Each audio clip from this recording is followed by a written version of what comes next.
ॐ असतो मा सद्गमय तमसो मा ज्योतिर्गमय मृत्योर्मा मृतं गमय। उत्तर प्रदेश पश्चिम राज्य द्वारा चलाए जा रहे इस 12वें सहयोग शिक्षक प्रशिक्षण शिविर में आप सभी उपस्थित योग साधक गण का हार्दिक अभिनंदन है, स्वागत है। सर्वप्रथम तो आज होली के शुभ अवसर पर आप सभी को बहुत बहुत शुभकामनाएं। ये होली का पर्व अपने रंग बिरंगे रंगों की भांति सभी प्रकार की खुशियां आपके जीवन में लेकर आए, आपका जीवन हर्ष और आह्लाद से सुशोभित हो, ऐसी हम ईश्वर से प्रार्थना करते हैं, आपके लिए मंगल कामनाएं करते हैं। आज के सत्र में आगे बढ़ने से पहले परम पूज्य योग पुरुष योग ऋषि स्वामी रामदेव जी महाराज की सूक्ष्म उपस्थिति को नमन करते हुए आयुर्वेद शिरोमणि श्रद्धेय आचार्य श्री के पुरुषार्थ को, उनके तपस्या को नमन करते हुए आयुर्वेद के इस प्रथम चरण में हम आगे बढ़ते हैं। अभी तक हमने जाना कि किस प्रकार आयुर्वेद है क्या, आयुर्वेद का विषय क्षेत्र क्या है, अष्टांग आयुर्वेद क्या है। आज थोड़ा सा और जानने का आगे प्रयास करते हैं। ये तो हम सभी जानते हैं कि विश्व के लगभग अब सभी विद्वान, उनकी मान्यता है कि जो भारतीय वैदिक सनातन संस्कृति के जो साहित्य है, वेद हैं, वो सर्वाधिक पुरातन ग्रंथ हैं और इन्हीं वेदों में मनुष्य के जीवन को स्वस्थ रखने के लिए, उसकी लंबी आयु के लिए, उसको तनाव मुक्त, रोग मुक्त रखने के लिए विभिन्न प्रकार के जो उपाय हैं, वो सभी हमें इन वेदों में मिलते हैं। और जैसे मैंने पूर्व में भी बताया था कि चूंकि ये सर्वाधिक अथर्व वेद में मिलते हैं, इसलिए अथर्व वेद को ही आयुर्वेद का जनक माना गया है। अर्थात अथर्ववेद, आयुर्वेद जो है अथर्ववेद का उपवेद माना जाता है।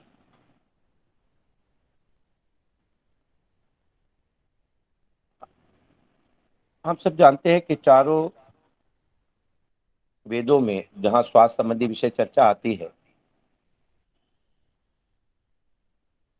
उनमें औषधियों, वनस्पतियों,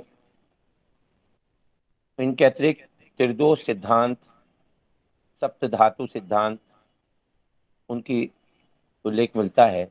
उस सिद्धांत को माना है। सप्त धातु कौन सी? रस, रक्त, मांस, मेद, अस्थि, मज्जा और शुक्र। इसके अलावा फिर हमारी जो पाचन प्रक्रिया है, वो किस प्रकार से, चयापचय के जो सिद्धांत हैं, वो सब उसमें उनका उल्लेख मिलता है। आयुर्वेद के जो सिद्धांत हैं, वो मूलतः भारतीय दर्शन की विचारधारा से मेल खाते हैं।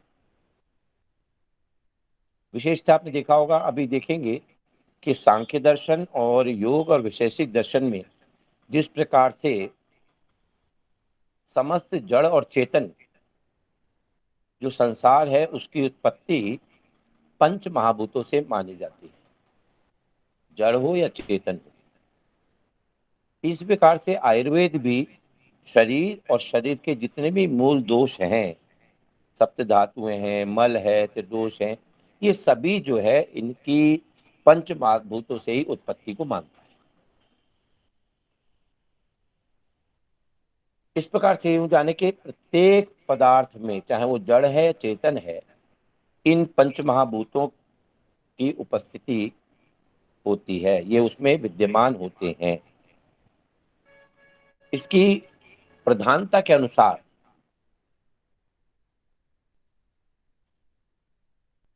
इन तत्वों को हम उसी पंचमहाभूत की अधिकता वाले द्रव्यों के नाम से जानते हैं। पंचमहाभूत कौन से हैं? यदि मैं पूछूं तो कोई एक सज्जन जो हाथ उठा के बताएंगे, हाथ उठाएंगे जी, अपना माइक खोल के बताइए। अनुज जी। आकाश, जल, पृथ्वी। आकाश, जल, पृथ्वी। तीन तीन बताया आपने। तीन बताया, एक बार मुझे याद थे। कोई और बताएगा? कोई और हाथ उठाए जी, बताइए अपना वायु। माइक माइक खोल के बताइए। चलिए आप अपना बंद कर लीजिए, कोई और बताते हैं। ओके। जी बताइए।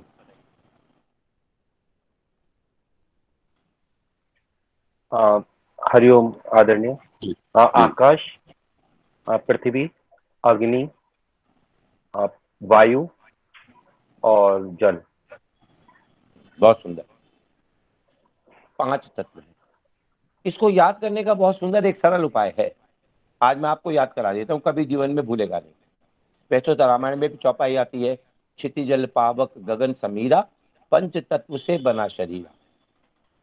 और भी वेदों में भी जगह जगह इस प्रकार के उल्लेख हैं। लेकिन हम सब जानते हैं, रोजाना इस प्रकार की चर्चा भी करते हैं कि भगवान कण कण में वास करता है। भगवान कण कण में वास करता है, यानी चाहे वो जड़ हो या चेतन हो, हर एक कण में भगवान का वास है।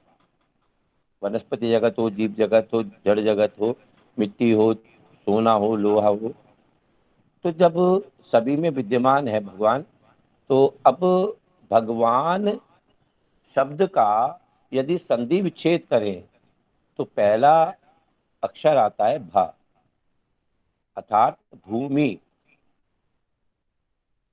दूसरा अक्षर आता है ग, अर्थात गगन। तीसरा अक्षर आता है व, अर्थात वायु। फिर आता है अक्षर उसमें आ, अर्थात अग्नि।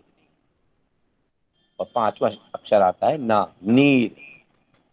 भूमि, गगन, वायु, अग्नि और नीर, जिनमें ये 5 तत्व हैं, वो भगवान है।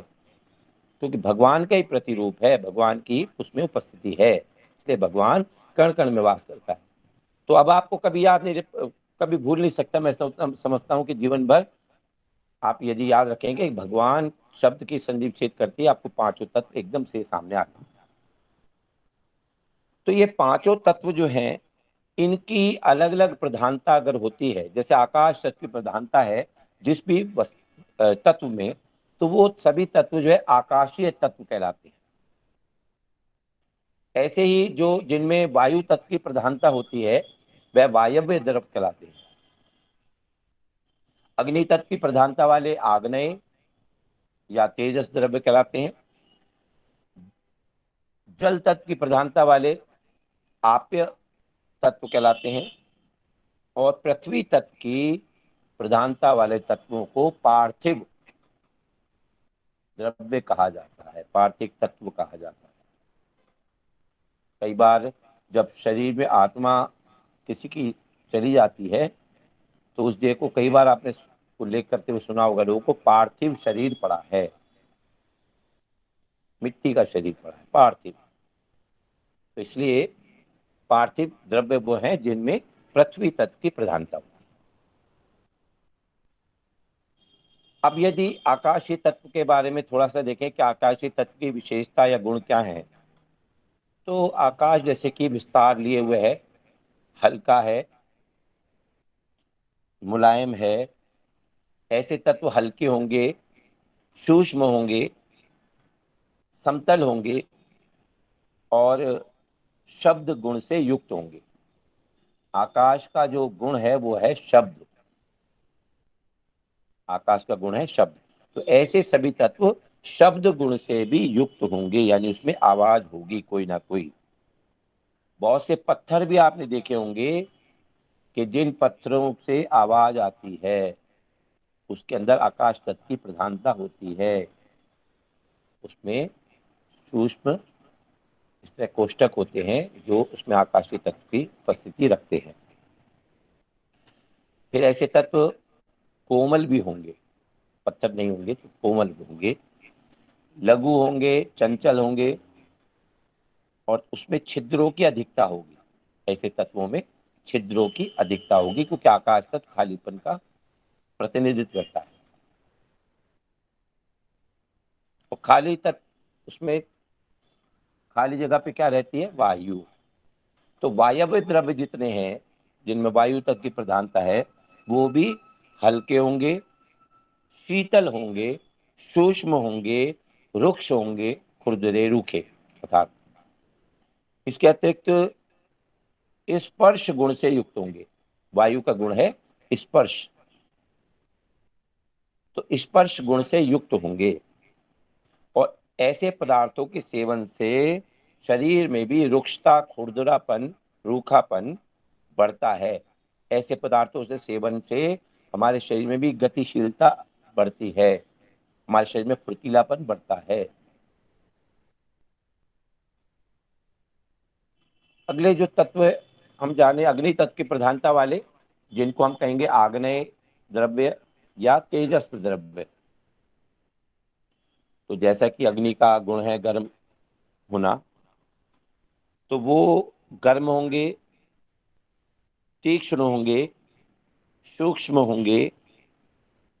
अग्नि जहां पर है वहां जल नहीं रह सकता, तो वो रूखापन होगा, रुक्ष होंगे, खुरदुरे होंगे। इनके सेवन से, ऐसे पदार्थों के सेवन से शरीर में जलन होगी। चयापचय जो हमारा जो पाचन प्रक्रिया जिसे बोलते हैं वो डिस्टर्ब होगी, या तो तेज होगी या कम होगी। शक्ति का जो व्यवहार है, शक्ति की जो कहना चाहिए एक प्रदर्शन है, वो भी आग्नेय तत्वों के सेवन से हमारे शरीर में दिखाई पड़ता है। पाचन शक्ति का भी प्रभाव आग्नेय तत्व द्रव्यों के सेवन से हमें मिलता है। इसके अतिरिक्त हमारे शरीर में तेज, चमक, और हमारे शरीर का रंग, वर्ण जो है उसको भी देने का, उसके भी नियंत्रक होने का कार्य ये आग्नेय द्रव्य, तेजस द्रव्य करते हैं। चौथा जो है वो बताया जलीय आप्य द्रव्य। तो जैसा कि गुण से नाम से है, कैसे द्रव्य जो होंगे वो तरल होंगे, शीतल होंगे, गीले होंगे, भारी होंगे, और स्निग्ध होंगे, चिपचिपे होंगे। वायु की गति तीव्र होती है, लेकिन जल की गति धीमी होती है, तो मंद गति के होंगे। सांद्रता की होगी, कंसंट्रेशन उसमें होगा। इसके अतिरिक्त रस गुण से युक्त होंगे। जल का जो गुण है वो है रस, स्वाद, तो इस गुण से वो युक्त होंगे। ऐसे तत्वों को हम तेजस द्रव्य या वो आप्य द्रव्य या जलीय द्रव्य कहेंगे। पांचवा आते हैं फिर पृथ्वी तत्व की प्रधानता वाले, जिन्हें पार्थिव द्रव्य कहेंगे या पार्थिव तत्व कहेंगे। जैसा कि पृथ्वी कहते हैं कि सबसे भारी कौन? पृथ्वी। तो भारीपन होगा, ऐसे पदार्थों में भारी होंगे, दृढ़ होंगे, सख्त होंगे, कठोर होंगे, स्थूल होंगे, और चिपचिपेपन से रहित होंगे, क्योंकि वहां जलीय तत्व की और वायु तत्व की उपस्थिति तो नहीं होगी, कम होगी। तो वहां वो फिर चिपचिपेपन से रहित होंगे, ठोस होंगे, गंध से पूर्ण होंगे। पृथ्वी का जो गुण है वह है गंध, पानी का रस, वायु का स्पर्श, आकाश का शब्द। तो पार्थिव द्रव्य जो है वो गंध से परिपूर्ण होंगे। इनके सेवन से हमारे शरीर में भी, हमारे शरीर में मतलब मोटापा आएगा, स्थूलता आएगी, दृढ़ता आएगी, कठोरता आएगी।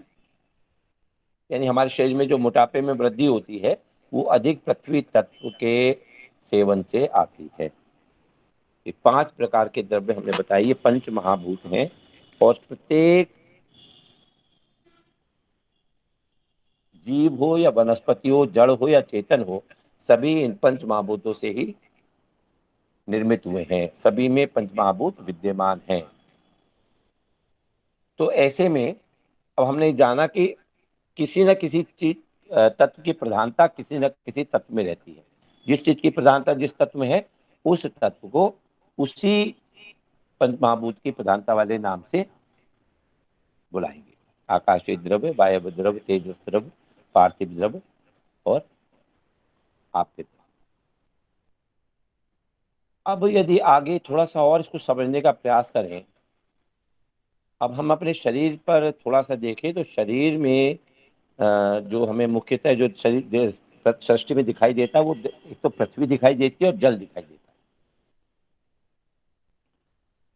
अन्य तत्वों की उपस्थिति भी हमें दिखाई देती है, वो भी हमारे चारों ओर घेरा डाले हुए हैं। आकाश तत्व है, आकाश में वायु है, ये सभी अपनी अपनी उपस्थिति के साथ सभी क्रियाओं का संपादन कर रहे हैं।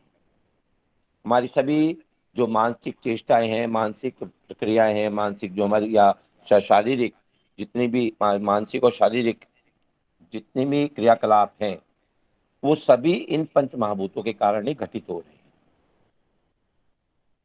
शरीर के जो 3 दोष हैं, कौन कौन से? वात, पित्त और कफ। योगी जी, ये भी वात, पित्त, कफ भी, और इसके अलावा धातुएं हैं, सप्त धातु तथा मल, मूत्र और पुरुष, ये सभी जो है भी इन पंच महाभूतों से ही मिलकर बने हैं। यानी शरीर से हम निष्कासन जो करते हैं उनमें पंच महाभूत होते हैं। तो इस प्रकार से हम शरीर में अगर किसी तत्व का असंतुलन आता है, उस असंतुलन को दूर करने के लिए ऐसे खाद्य पदार्थों का सेवन करते हैं जो विशेष प्रकार के पंच महाभूतों की प्रधानता के साथ होते हैं। उनके सेवन करने से हम अपने शरीर में उन पंच महाभूतों का संतुलन स्थापित करते हैं और हमारा शरीर स्वस्थ हो जाता है। अब समझे यदि त्रिदोष सिद्धांत क्या है। वात, पित्त, कफ का जिक्र बार बार हम करते हैं, तो आयुर्वेद में बहुत महत्वपूर्ण है कि वात और पित्त क्या है। इनको त्रिशब्द भी कहा जाता है। त्रिशब्द, जब तक इनकी एक विशेष अनुपातिक समावस्था शरीर में रहती है तब हमारा शरीर स्वस्थ कहलाता है। हमारे शरीर में संतुलन रहता है सप्त धातुओं का, और इनके विचलन से, वात, पित्त, कफ के विचलन से हमारे शरीर में फिर दोष उत्पन्न होने लगते हैं। दोष अर्थात रोग उत्पन्न होने लगते हैं, व्याधि उत्पन्न होने लगती है और हम फिर कष्ट में और पीड़ा में आ जाते हैं। अब शरीर में जैसे कि सत, रज और तम, इनकी साम्यावस्था को हम मूल प्रकृति कहते हैं। यदि सत और रज और तम, अभी योग दर्शन में आप इसको और विस्तार से ठीक से समझ पाएंगे, इनकी जो समवस्थिति होती है उसको हम मूल प्रकृति कहते हैं। मूल प्रकृति का अर्थ ये यहाँ स्वभाव से नहीं है, अपितु समस्त रचना का आधार ये प्रकृति है। ऐसे ही आयुर्वेद में मूल धारक जो शक्ति है, वह मूल जो आधार है, वो ये तीर दोष सिद्धांत को स्वास्थ्य का आधार माना गया है। वात, पित्त, कफ को, इन्हीं त्रिशब्द को हमने स्वास्थ्य का आधार मान करके उपचार का आधार मानकर इसको उपचार किया जाता है। दोष इसको क्यों कहा गया है? त्रिशब्द तो है, लेकिन दोष क्यों कहा गया है? जब कोई भी इनमें से तत्व, चाहे वात हो, पित्त हो या कफ हो, अधिक हो जाता है, मान लो वात अधिक हो गया तो पित्त और कफ कम हो गए, और वात के अधिक होने से फिर हमारे शरीर में ऐसे अनेक रोग हो जाएंगे जो वात अधिक के कारण से उपद्रव करते हैं। अब मानो शरीर में पित्त अधिक हो गया तो बाकी जो वात है और कफ है वो कम हो गए, तो पित्त की अधिकता शरीर में अपने प्रकार के उपद्रव करेगी क्योंकि बाकी दोनों क्षीण है। ऐसे ही तीसरे के लिए कहा जाएगा, कफ के लिए भी, कि कफ यदि अधिक होगा तो हमारे शरीर में पित्त भी कम होगा और वात भी कम हो जाएगा।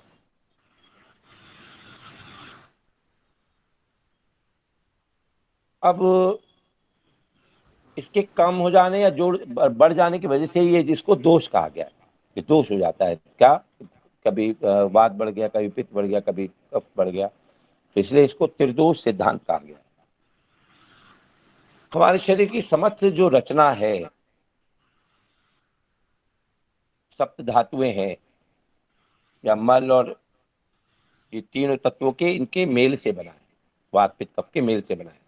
सप्त धातुएं भी, उनमें भी वात पित्त कफ की उपस्थिति है, इनके मेल से बनी है हर चीज।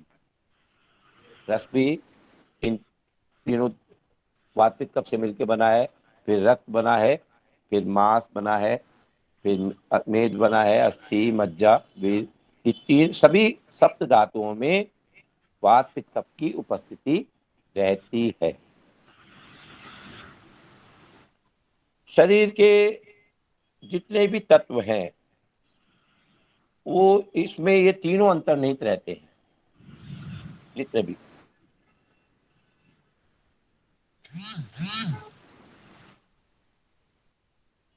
शरीर में वात पित्त कफ की एक महत्वपूर्ण भूमिका है और ये दोष ही हमारे शरीर की उत्पत्ति, उसकी स्थिति, उसके विनाश के कारण भी होते हैं। या अगर ये असंतुलित रहेंगे, इसको नियमित नहीं रखा जाएगा, तो शरीर के सप्त धातु में फिर उनका नाश शुरू होगा और नाश होने से फिर शरीर पूरा जीवन ही हमारा समाप्त हो जाएगा। तो शरीर के विनाश के लिए भी ये तीनों तत्व ही जिम्मेदार रहते हैं। इनके सम होने पर भी हमारा शरीर स्वस्थ होगा और अगर ये असम हो जाएंगे तो फिर हमारे शरीर में रोग और व्याधि हो जाएगी। तो ये तीन दोष जो जिसे त्रिदोष कहा गया है, त्रिशब्द कहा गया है, वात पित्त कफ। अब जब हमारे शरीर में कोई संबंधित कोई रोग जन्म लेगा, चाहे वो वात के कुपित होने के कारण हो, पित्त के कुपित होने के कारण हो या कफ के कुपित होने के कारण, तो इन जो रोग हैं वो रोग क्यों होते हैं? या तो किसी इन दोष में प्रमाण में अधिकता हो जाएगी या कमी हो जाएगी। जैसे यदि पित्त है, पित्त का कार्य क्या है? अग्नि। पित्त के अंदर अग्नि और जल तत्व, दो तत्व पंच महाभूत हैं। वात में आकाश और वायु, ऐसे ही कफ में पृथ्वी और जल। जो पंच महाभूतों का हम चर्चा कर रहे थे वो तीनों में ही उपस्थित हैं। तो प्रधानता किसकी है? वात में आकाश और वायु की। जो पित्त है उसमें जल और अग्नि की, और कफ में है पृथ्वी और जल की। अब ऐसे में रोग जो होंगे वो दो कारण से होंगे, या तो कोई दोष अधिक हो जाएगा या कम हो जाएगा। अब जैसे मैं बता रहा था कि पित्त अधिक हो गया, तो पित्त अधिक होने से क्या होगा कि हमारे पेट में जलन होगी, हम जो भी खाएंगे वो ठीक से पचेगा नहीं, हमारे शरीर में छाले हो सकते हैं, पेट में छाले हो सकते हैं। जो भी खाएंगे वो पच भी जाएगा ठीक शीघ्रता से, लेकिन वो शरीर में अग्नि ताप उत्पन्न कर देगा, और अग्नि के उत्पन्न होने से फिर हमारे शरीर में लगभग 40 प्रकार के रोग हो जाते हैं। हमारा पाचन बिगड़ जाता है क्योंकि उसमें बहुत तीव्रता आ गई, अग्नि बहुत ज्यादा तेज प्रज्वलित हो गई, अग्नि तत्व बढ़ गया। यदि पित्त मान लो कम हो गया तो क्या होगा कि पित्त का काम है पाचन प्रक्रिया को करने का। अब पाचन प्रक्रिया जो सुचारू होनी चाहिए थी वो क्षीण हो गई। अब पाचन प्रक्रिया क्षीण हो गई तो फिर हमें अपच के रोग हो गए कि पेट में गैस बनने लगी, हमारा मल साफ नहीं हो रहा, हमारे शरीर में जो हम खा रहे हैं वो हमारे शरीर को लग नहीं रहा, शरीर कमजोर हो रहा है, रस धातु का निर्माण नहीं हो रहा। अब जब रस बन नहीं रहा, शरीर उसको अवशोषित नहीं कर रहा, तो फिर मांस कैसे बनेगा, रक्त कैसे बनेगा, मेद मज्जा अस्थि कैसे उससे पुष्ट होंगी, वो कैसे निर्माण होगा? तो पूरा शरीर ही कमजोर होता चला जाएगा, तो हमें उससे संबंधित रोग फिर होने लगेंगे। पित्त कम हो जाएगा तो उससे संबंधित रोग होंगे। तो इस प्रकार से ऐसे ही वात अगर बढ़ जाएगा तो अलग प्रकार के रोग होंगे, वात कम हो जाएगा तब भी अलग प्रकार के रोग होंगे। कहा जाता है कि जो मनुष्य के जीवन काल में जो बाल्यावस्था है, बाल्यावस्था से किशोर अवस्था तक 14-15 वर्ष तक शरीर में कफ की प्रधानता रहती है, और फिर यौवन अवस्था से लेकर के प्रौढ़ावस्था तक शरीर में पित्त की अधिकता रहती है, सामान्य स्थिति से अधिक थोड़ा रहता है। और फिर जब प्रौढ़ावस्था से हम वृद्धावस्था की ओर बढ़ते हैं तो प्रौढ़ावस्था से फिर शरीर में वात की अधिकता होने लगती है, और वात से होने वाले फिर रोग हमारे शरीर में दर्द, जगह जगह गठिया दर्द, चलना खड़ा होना सब में जो है शुरू हो जाता है, तो वात संबंधी रोग होने लगते हैं। ये सामान्य नियम है कि ये इस प्रकार से अलग अलग आयु वर्ग में इन तत्वों की सामान्य अधिकता रहती है। अब होता क्या है कि एक दोष, जैसे मैंने बताया कि एक दोष में अगर कमी आ गई तो दूसरे तत्व में फिर बढ़ोतरी हो जाएगी, तो हमें उसी प्रकार के रोग होने लगेंगे। अतः स्वस्थ रहने के लिए शरीर में वात, पित्त और कफ इनका सम अवस्था में रहना नितांत आवश्यक है। वात, पित्त, कफ की समावस्था ही हमारे शरीर में हम उसको स्वस्थ व्यक्ति की, स्वस्थ शरीर की श्रेणी में ला पाते हैं। अब जैसे कहा जाता है कि हमारे जिस प्रकार से मन का प्रभाव पूरे शरीर में व्याप्त है, उसी प्रकार से यह तीनों तत्व भी पूरे शरीर में व्याप्त रहते हैं।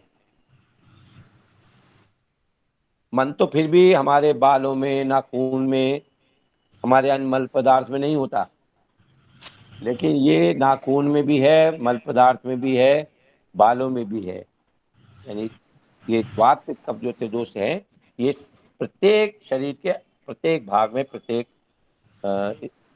अंग में उपस्थित है। अब इनको विस्तार से जानने के लिए एक एक करके हम जानना शुरू करेंगे।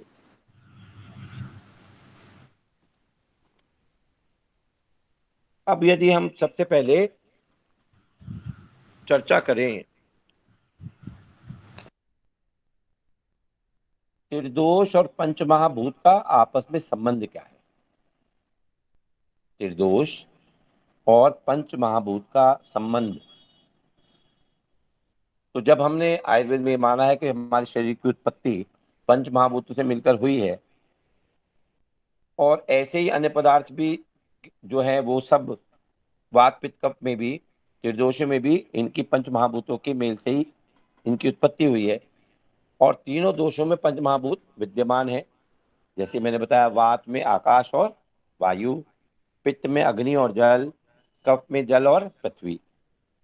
तो किसी व्यक्ति के स्वस्थ रहने व उसकी चिकित्सा में उसकी प्रकृति का विशेष योगदान रहता है कि उस व्यक्ति की प्रकृति क्या है। तो क्योंकि ऐसे ही शरीर में हमारे यदि वात, जलीय तत्व की अधिकता है, कफ की अधिकता है, तो व्यक्ति का शरीर और उसकी रचना, उसकी क्रियाशीलता, उसका मन मस्तिष्क सब अलग प्रकार से होगा। यदि उसके अंदर वात की अधिकता है तो उसके व्यवहार, स्वरूप, शक्ल, सूरत, उसके आचरण, उसका सभी कुछ शरीर पर प्रभाव जो है वो वात की प्रधानता के साथ होगा। और ऐसे ही पित्त के लिए है कि पित्त के गुणों से युक्त व्यक्ति के सारे व्यवहार हमें दिखाई देंगे। यानी हमारे व्यक्ति की जो प्रकृति है, प्रत्येक के अंदर वात, पित्त, कफ रहता है।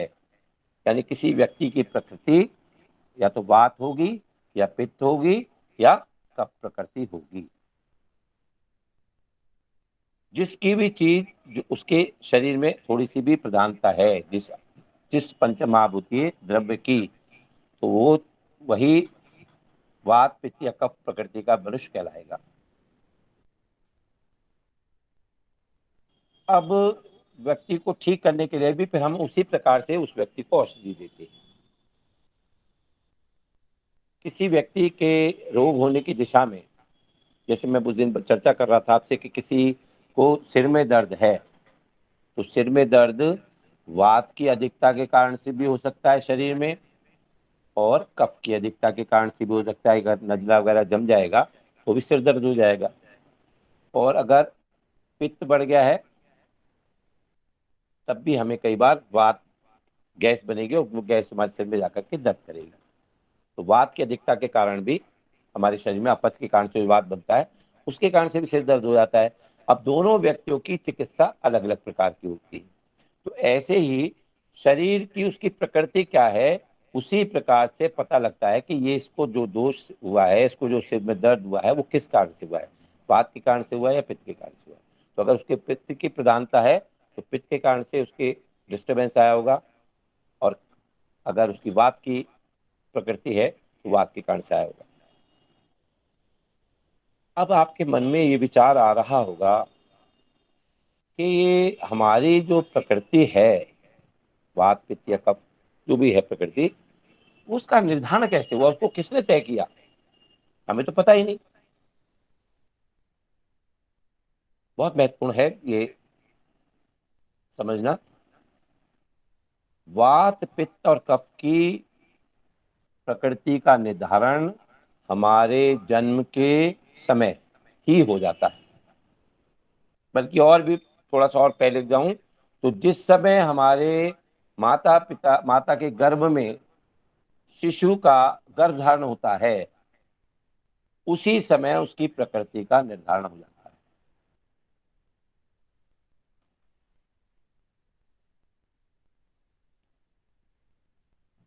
तो निषेचन के समय, शरीर में फर्टिलाइजेशन के समय, संतान उत्पत्ति के समय ही हमारे शरीर में जिस प्रकार की भी माता पिता की प्रकृति होगी, जो भी दोष कुपित होगा, तो होने वाली संतान में उसी दोष की प्रधानता होगी। अब आप यहाँ पर आप समझ सकते हैं कि हमें इसीलिए कहा जाता है कि जब संतान उत्पत्ति करें तो आपका शरीर स्वस्थ होना चाहिए, माता को गुस्सा नहीं करना चाहिए, तो क्योंकि उस समय पित्त कुपित हो जाता है। पित्त कुपित होने से जो लोग माता का गुस्सा करती हैं, उन माताओं को फिर जो संतान होगी उनका रंग गहरा होगा, वो चंचल होंगे, शरारती होंगे।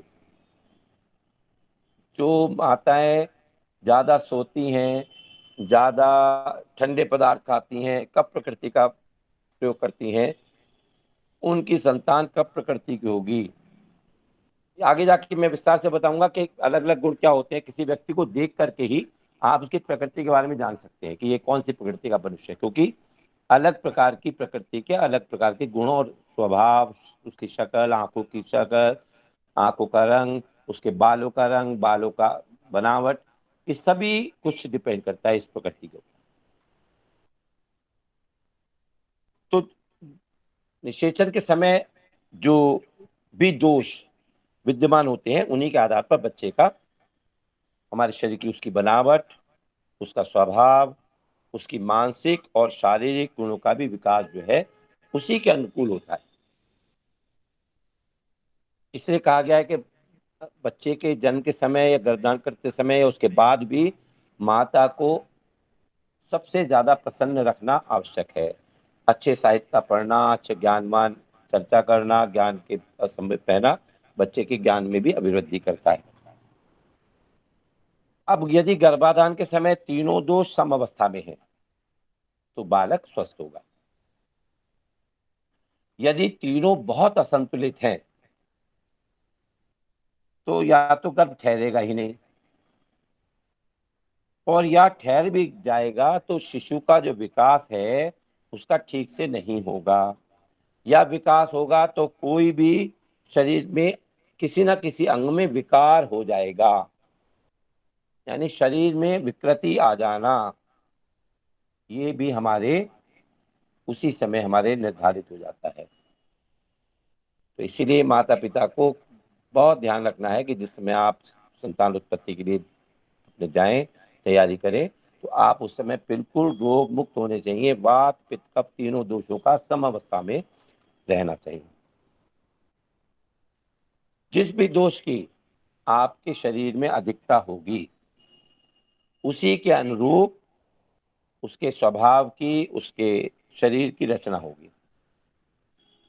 और दो दोषों के कुपित होने पर, अगर दो दोष कुपित हैं, एक दोष बहुत कम है और दूसरे दोष सामान्य से ज्यादा हैं, यानी वात और पित्त दोनों बढ़े हुए हैं या वात और कफ दोनों बढ़े हुए हैं, तो अगर दो दोष कुपित हैं तो दोनों के गुणों का सम्मिश्रण होने वाले शिशु में दिखाई देता है।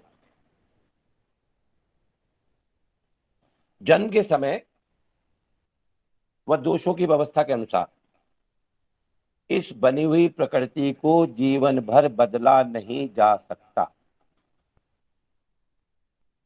जन्म के समय जो भी प्रकृति का निर्धारण आपके एक बार हो जाएगा, उस प्रकृति को जीवन भर बदला नहीं जा सकता। ठीक है, समझ में आ गया? तो किसी व्यक्ति की प्रकृति जो जन्म के समय थी, वही अंतिम आखिर समय तक वैसी ही रहेगी। उसी से संबंधित दोष, उसी से संबंधित हमने, यदि हमारी वात प्रकृति है तो हमने ऐसे पदार्थों का सेवन अगर आहार किया जो वातज हैं, वायव्य द्रव्य हैं, तो हमारे तुरंत वात कुपित हो जाएगा और वात से संबंधित जो रोग हैं वो तुरंत दिखाई देने लगेगी। ऐसे यदि हमारी पित्तज प्रकृति है तो जरा से भी गर्म चीजें खाने पर, गर्म उष्ण वीर्य जिसे बोलते हैं, गर्म तासीर की, हमें जिसमें अग्नि तत्व की प्रधानता है, ऐसी चीज खाते ही हमारे शरीर पर तुरंत हमारा पित्त कुपित होगा और फिर उससे संबंधित रोग उपद्रव करने लगेंगे।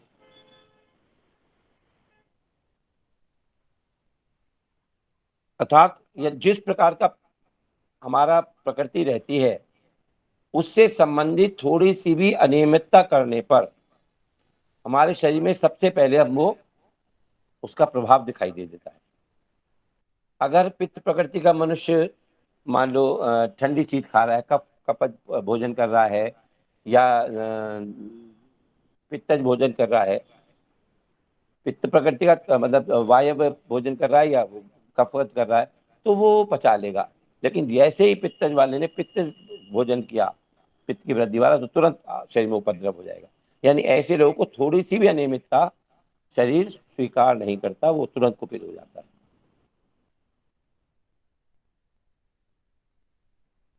इसके अतिरिक्त शरीर की जो मूल प्रकृति है, उसमें कुछ और साइड इफेक्ट भी काम करते हैं।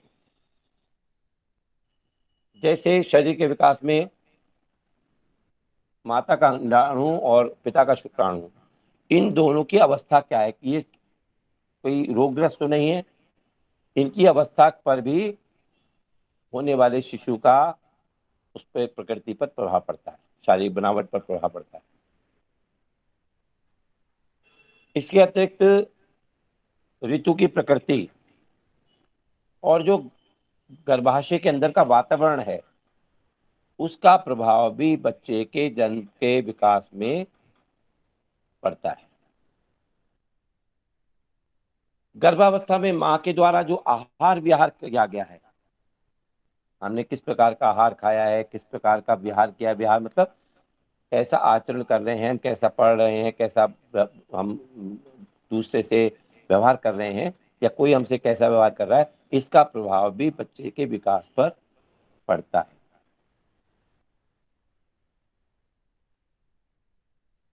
भ्रूण का जो संयोजन करने वाले महाभूत हैं, उनकी विशेषताएं, उनके गुण कर्म का प्रभाव भी होने वाले शिशु पर थोड़ा थोड़ा असर दिखाता है, उसका उस पर भी प्रभाव पड़ता है। यह सब बच्चे की होने वाली जो जाति है या उसका कुल है, उसके कोई विशेष संस्कार हैं या वंश से संबंधित कोई उसके कहने चाहिए कोई पवित्रता का, विद्वता का या शालीनता का, वीरता का कोई पारिवारिक इतिहास है, या जैसे कबीले होते थे पहले, तो कबीलों की एक विशेष योग्यता रहती थी, तो उनका भी थोड़ा बहुत प्रभाव होने वाले शिशु पर पारिवारिक उस विशेषताओं का पड़ता है। मान लो कोई किसी खानदान में बोले हमारे खानदान में तो ये विशेष गुण है, तो वो गुण होने वाले शिशु पर भी थोड़ा बहुत उसका प्रभाव दिखाई देगा। इसके अतिरिक्त उपर्युक्त जितनी बातें हैं वो तो है ही हैं। ऋतु विशेष से माता पिता पर होने वाले असर, माता पिता की आयु, विशेषकर माता की आयु का भी प्रभाव बच्चे के विकास पर, शारीरिक विरचना पर दिखाई देता है, दिखाई यानी पड़ेगा। मैं ये ध्यान आ रहा है, आपको बताना चाहूंगा कि एक हमारे परिचित थे, उनके लड़कियां थी 3 और नौकरी करते थे, रिटायरमेंट रेलवे में नौकरी करते थे और रिटायरमेंट होने वाला था, इससे पहले उनकी पत्नी का देहांत हो गया। अभी बच्चों की शादी लड़कियों की नहीं हुई थी, बड़े परेशान थे। खैर उन्होंने करते कैसे करके नौकरी करते रहे, साथ में उन्होंने 3 बच्चों की शादी कर दी, लेकिन कोई पुत्र नहीं था और उनका कोई देखभाल कौन करे। तो ऐसे में एक बार कहीं वो गए थे, तो वहाँ पर किसी परिचित से उन्होंने उसने सजेस्ट किया, ऑफर किया कि एक विधवा थी जिसके पास एक लड़का था गोद में और उसकी आयु कम थी, क्या आप इससे शादी कर लें तो ठीक रहेगा। तो आप ये जानिए कि उन्होंने रिटायरमेंट के बाद, काफी समय बाद, रिटायरमेंट के भी काफी समय बाद उन्होंने उस महिला से शादी कर ली जो उससे लगभग आधी उम्र की थी, उसके एक बच्चा था। कुछ समय बाद उनके एक और संतान की उत्पत्ति हुई, पुत्र का उत्पत्ति हुई, और वो संतान के चेहरा देखने पर उस पे बड़ा, जैसे कोई सामान्य बच्चा एक बड़ा सौम्य सा दिखाई देता है, वो वैसा नहीं दिखता था। उसके चेहरे पर प्रौढ़ता के भाव थे, जैसे कोई बूढ़े का चेहरा हो, इस तरह से बच्चे के। और वो बच्चा भी 12-15 साल, 12 साल का लगभग हो गया है। तो उसके चेहरे पर अभी भी जो चेहरे की बनावट है, शरीर की बनावट है, वो प्रौढ़ता वाली है, सौम्यता नहीं है बच्चे की जैसे सौम्यता होती है। तो यहीं पर ये वो बात कह रहे हैं कि जो माता की विशेष प्रकार से आयु और जो माता पिता दोनों की आयु का प्रभाव भी बच्चे के होने वाले शारीरिक विकास पर पड़ता है। इन सभी को मिलाकर के हमारे शरीर की प्रकृति निर्धारित होती है। प्रत्येक प्रकार की प्रकृति से युक्त, अर्थात वात प्रकृति, पित्त प्रकृति या कफ प्रकृति, ऐसे मनुष्यों की जो शारीरिक विशेषताएं हैं सबकी अलग अलग होती है।